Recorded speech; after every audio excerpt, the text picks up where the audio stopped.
नमस्कार साथियों, मेरा नाम Sandeep Bansal. Shri science solution point की ऑनलाइन क्लास में आप सभी का फिर से हार्दिक स्वागत करता हूं। पिछले टॉपिक में सिखाया था कि सेल्स इनवॉइस में सेल्स का सीरियल नंबर अपने अकॉर्डिंग कैसे कस्टमाइज करें, यानी कैसे सीरियल नंबर अपने अकॉर्डिंग बनाएं।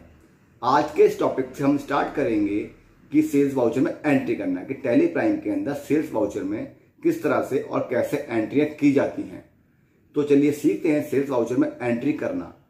और सबसे पहले सीखेंगे हम सेल्स वाउचर में कैश की सेल की एंट्री करना, कि टैली प्राइम के अंदर कैश के द्वारा की गई सेल की एंट्री किस प्रकार से की जाती है। यदि आपने चैनल सब्सक्राइब नहीं किया है तो जल्दी सब्सक्राइब करें, बेल आइकन को प्रेस करना ना भूलें, ताकि आपको हर आने वाली यूजफुल वीडियो का नोटिफिकेशन मिलता रहे और आपके चैनल के माध्यम से फ्री कंप्यूटर कोर्स कर सकें। हमारी वीडियो आपको कैसी लगती है कमेंट बॉक्स में कमेंट दें। लाइक के साथ साथ हर वीडियो को अपने साथियों में शेयर करें, ताकि वह भी चैनल के माध्यम से फ्री कंप्यूटर कोर्स कर सके। तो चलो साथियों सीखते हैं टैली प्राइम के अंदर सेल्स वाउचर में एंट्री करना। साथियों अब हम सीखेंगे सेल्स वाउचर में कैश सेल करना, यानी हमको कैश सेल किस तरह से करनी है। तो सबसे पहले हम कैश सेल करते हैं। साथियों कैश सेल करने के दो तरीके होंगे। सबसे पहले क्या है कि आप कैश सेल करना है तो आपको क्या करना होगा, आपके पास ग्राहक आया, मेरी जो फर्म है उसमें मैं क्या करता हूँ, होलसेल में ही माल सेल करता हूँ और रिटेल में ही माल सेल करता हूँ। और हमारे पास कोई कंज्यूमर आया, कंज्यूमर क्या है, हमसे सामान लेकर जाएगा और उसको यूज़ करेगा और ख़त्म कर देगा। तो यहाँ पर मैं पार्टी नेम में सीधे कैश डाल देता हूँ। इसके बाद सेल्स का लेजर लगा देता हूँ। इसमें कोई नाम नहीं दे रहा हूँ, मैं किसी पार्टी का नाम नहीं दे रहा हूँ। तो जब भी आपको कैश सेल करनी है तो आप सीधे तरीके से कैश सेल कर सकते हैं। अब मैं इसको क्या कर रहा हूँ, शुगर जो स्टॉक आइटम है, तो जैसे ही आप यहाँ पर शुगर स्टॉक आइटम लगाएंगे तो यहाँ पर क्या होगा, आपको पता भी चल जाएगा साथ ही साथ कि आपके पास शुगर स्टॉक आइटम में कितना है। 500 किलोग्राम हमारे पास शुगर स्टॉक आइटम में है। तो देखिए मैं शुगर को ले लेता हूँ। अब कितना सेल करने जा रहा हूँ, तो 5 किलोग्राम, यानी एक छोटा सा ग्राहक है यानी कंज्यूमर है, उसको घर के लिए ज़रूरत पड़ रही है, तो 5 किलोग्राम वह हमसे लेने के लिए आया। तो मैंने इसमें 5 किलोग्राम डाल दिया और 40 रुपये प्रति किलोग्राम के हिसाब से मैं इसको बेच रहा हूँ। मैंने आपको पहले बताया था कि किस तरीके से आपको सेल करना है। तो 40 रुपये प्रति किलोग्राम से मैंने परचेज की थी और 4 रुपये इसमें अपना प्रॉफिट ऐड किया और 44 रुपये प्रति किलोग्राम के हिसाब से मैं 5 किलोग्राम बेच देता हूँ। दूसरा जो स्टॉक आइटम है वह इन्होंने लिया एलमोंड्स। एलमोंड्स इन्होंने 2 किलोग्राम ली है। 200 रुपये में मैंने परचेज किया था और 220 रुपये प्रति किलोग्राम के हिसाब से मैं इसको सेल कर देता हूँ।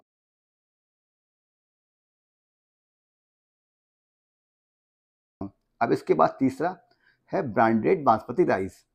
अभी ये मैं 10 किलोग्राम इनको सेल करने जा रहा हूँ, तो इसलिए 10 किलोग्राम कर दिया। अभी ये जो मैंने परचेस किया था 70 रुपये प्रति किलोग्राम के हिसाब से परचेस किया था, इसमें 10% प्रॉफिट ऐड करके इसको 77 रुपये प्रति किलोग्राम के हिसाब से मैं सेल कर देता हूँ। यह मैंने किया और इसके बाद यहाँ पर CGST लगाया और SGST लगाया, यानी अपने ही शहर के व्यक्ति को करने जा रहा हूँ। तो अपनी स्टेट में करने जा रहा हूँ तो यहाँ पर CGST और SGST मुझे कैलकुलेट कराना होगा। मैंने आपको बताया था यदि आप GST में रेगुलर में रजिस्टर्ड हैं, टैक्स पेयर हैं, तो आपकी रेस्पॉन्सिबिलिटी है कि आप जो भी सेल करने जा रहे हैं, जो भी प्रोडक्ट सेल करने जा रहे हैं, जो भी स्टॉक आइटम सेल करने जा रहे हैं, उस स्टॉक आइटम पर जो भी GST टैक्स रेट है वह आपको इसमें कैलकुलेट कराना है और ग्राहक से कलेक्ट करके गवर्नमेंट को पे करना है। तो यह जो हम यहाँ पर कैश सेल करने जा रहे हैं, इसमें हमने क्या किया, CGST और SGST के नाम पर ग्राहक से 51 रुपये 15 पैसे और 51 रुपये 15 पैसे लिए हैं। तो ये हमारी लायबिलिटी हो जाएगी और ये हमको गवर्नमेंट को पे करनी होगी। अब इसको मैं इस तरह से एक्सेप्ट कर लेता हूँ। तो कैश सेल करने का एक तरीका तो ये है। अब यहाँ पर क्या है कि जो टोटल अमाउंट बन रहा है साथियों, वह बन रहा है 1532 रुपये 30 पैसे। तो क्या करेंगे साथियों, 1532 रुपये 30 पैसे, और 30 पैसे तो चलते नहीं हैं, तो मैं इसको क्या करूँगा, राउंड ऑफ कर दूंगा। और राउंड ऑफ का लेजर हमने पहले से क्रिएट किया हुआ है। राउंड ऑफ का लेजर लगा दिया और यहाँ पर 30 पैसे माइनस हो गए। अब देखिए ये फिगर हो गया 1532 रुपये, और इस तरह से मैं इसको कर लूँगा एक्सेप्ट और इसकी प्रिंट निकाल कर दे दूंगा ग्राहक को। आगे मैं आपको प्रिंटिंग सेटिंग भी बताऊंगा। फिलहाल मैं आपको सेल्स वाउचर में एंट्री करना बता रहा हूँ। इसके बाद में आपको आगे और भी टॉपिक हैं जिसमें आपको प्रिंटिंग की सेटिंग करना भी बताऊंगा। अब साथियों, हमने जो कैश सेल की थी, तुमको ये नहीं पता था कि हमने जो कैश सेल की थी वह किसको की थी। कई बार यह भी ज़रूरी होता है कि हमको ये भी जानकारी रखनी होती है कि हमने जो कैश सेल की है वह किसको की है। या ऐसा भी होता है कि कैश सेल तो हम कैश में करने जा रहे हैं, यानी कंज्यूमर आया, जैसे कि मोबाइल हैंडसेट की बात करें तो मोबाइल हैंडसेट की जिनकी भी दुकान होती है, तो कंज्यूमर आया, कंज्यूमर ने हाल लेके हाल उनसे मोबाइल परचेस किया और पैसा कैश में दे दिया, लेकिन उस कंज्यूमर को हमें इनवॉइस प्रिंट करके देना होता है, नाम पता आदि भी मेंशन करना होता है। और यदि हम यहाँ पर कैश लिखकर छोड़ देंगे तो इनवॉइस में नाम नहीं आएगा और वह प्रिंट भी नहीं होगा। तो एक सेल तो हो गई केवल कैश सेल करनी। जो छोटी मोटी सेल है, मुझे कोई रिकॉर्ड नहीं रखना है, उसको तो हम सीधा सीधा कैश में कंज्यूमर को इनवॉइस दे देते हैं। और दूसरा तरीका यह है कि आप इस तरह की सेल करने जा रहे हैं कि आपको कैश सेल तो करना है, यानी क्रेडिट सेल नहीं करेंगे कि पहले हम क्रेडिट सेल करें फिर उसमें पैसे रिसीव करें, 2 एंट्री तो हम नहीं करेंगे, हमें सीधे सीधे कैश सेल करेंगे। और जिस पार्टी को बेचने जा रहे हैं उसका रिकॉर्ड भी रखना चाहते हैं, तो इसके लिए आपको क्या करना होगा, इसके लिए आपको F12 की को प्रेस करना होगा। कीबोर्ड से आप F12 की को प्रेस कीजिए तो यहाँ आ जाएंगे और यहाँ पर है प्रोवाइड बाय डिटेल्स, इसको कर दीजिए आप यस। जब आपको ज़रूरत हो आप इसको यस कर दीजिए। तो प्रोवाइड बाय डिटेल्स को मैंने यस किया और कंट्रोल की के साथ ए प्रेस करके इसको एक्सेप्ट कर लिया। अब मैं क्या करूँगा, कैश सेल करने जा रहा हूँ, लेकिन किसको करने जा रहा हूँ, उसका रिकॉर्ड में रखना चाहता हूँ और उसका नाम भी प्रिंट करना चाहता हूँ, यानी जब मैं इनवॉइस की प्रिंट करके दूँ तो इसमें उसका नाम भी आ जाए। अब मुझे क्या करना होगा, नेम में कैश रखना होगा। जैसे ही आप कैश को सेलेक्ट करके एंटर प्रेस करेंगे तो आपके सामने यह पॉपअप आ जाएगा पार्टी डिटेल्स का।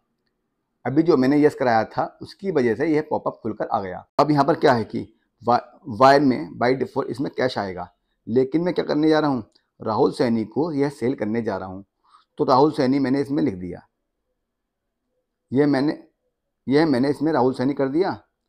अब यह नई पार्टी आ गई। साथियों, ये लेज़र नहीं है, जब आप लिस्ट ऑफ लेज़र में जाएंगे तो ये लेज़र शो नहीं होगा, क्योंकि ये पार्टी अलग है और लेज़र अलग होते हैं।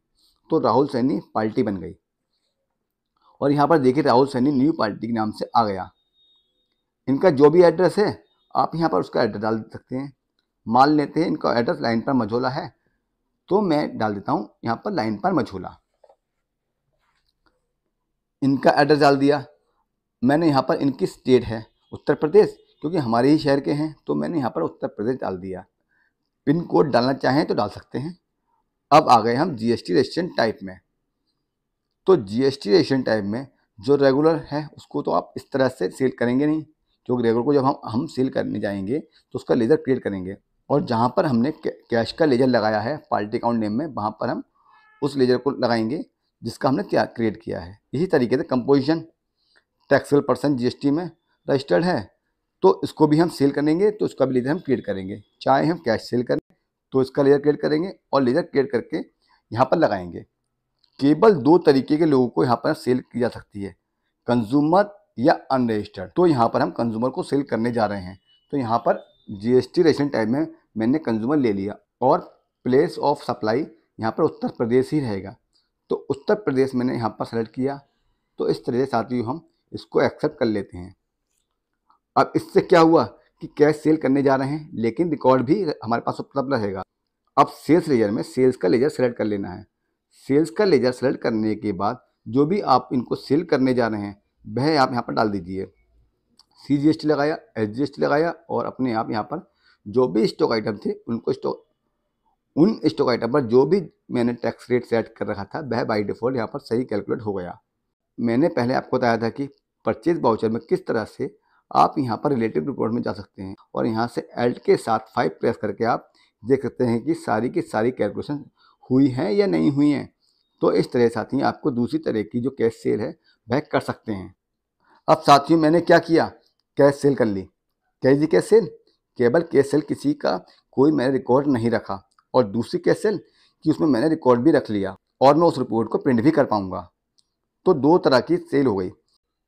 तो साथियों आपको अच्छी तरह से समझ में आ गया होगा कि कैश सेल हम किस प्रकार से कैसे कर सकते हैं। यदि हमें किसी का नाम प्रिंट कराना हो तो उसको हम किस प्रकार से कराएंगे, यानी किसी भी जिसको हम कैश सेल करने जा रहे हैं उसका नाम प्रिंट करके देने जाते हैं इनवॉइस पर, तो कैसे प्रिंट करवा के देंगे, ये आपको अच्छी तरह समझ में आ गया होगा। अब इसके बाद साथ ही सीखेंगे हम कन्फ्यूज़ करने वाली सेल, वह होती है कैश और क्रेडिट सेल। ये किस प्रकार से कैसे की जाएगी, इसके लिए आता हूँ जल्दी अपनी अगली वीडियो के साथ। यदि आपने चैनल को सब्सक्राइब नहीं किया है तो जल्दी सब्सक्राइब करें, बेल आइकन को प्रेस करना ना भूलें, ताकि आपको हर आने वाली यूजफुल वीडियो का नोटिफिकेशन मिलता रहे और आप इस चैनल के माध्यम से फ्री कंप्यूटर कोर्स कर सकें। हमारी वीडियो आपको कैसी लगती है कमेंट बॉक्स में कमेंट दें। लाइक के साथ साथ हर वीडियो को अपने साथियों में शेयर करें, ताकि वह भी इस चैनल के माध्यम से फ्री कंप्यूटर कोर्स कर सकें। तो ओके, बाय बाय साथियों, आता हूँ जल्दी अगली वीडियो के साथ।